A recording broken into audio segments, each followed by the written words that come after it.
Well, it was immense.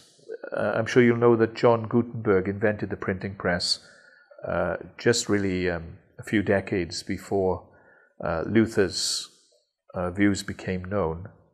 And when Luther was holed up in Wartburg Castle, kidnapped by his supporter Frederick the Wise to keep him from being abducted and killed by Catholic authorities, for a period of several years, Luther wrote on average a 200-page book every 2 weeks.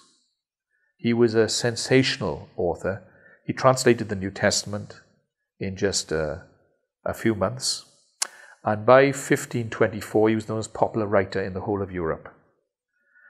And so Luther saw the impact of the printing press, rather like some Christians are trying to use DVDs, videos, the internet, and folks to communicate the gospel in our generation. Maybe that has an implication for us in terms of using these new developments for the propagation of the gospel. Calvin picked that up subsequently when he was influential in the setting up of Christian publishing houses. Over 30 of them existed in Geneva by the time of his death in the early 1560s, when Geneva was a population of only 20,000 people. So you imagine more than 30 publishing houses just publishing Christian books in one city of 20,000 people is immense, and these texts went all across Europe, particularly in the French-speaking world, first of all in the canton de Vaud, where Geneva and Lausanne are based, and further afield into France, and as others translated the texts across Europe. The development of the printing press was also, of course, very influential in the UK.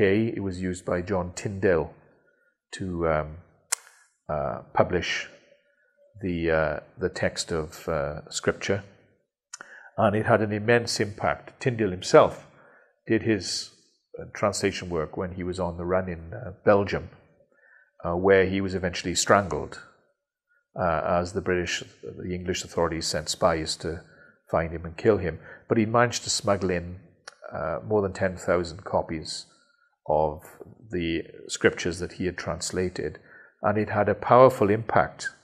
So much so that some preachers said that then when they were preaching, they couldn't be heard because people in the pews were discussing the text of Scripture, which they were reading in English for the first time.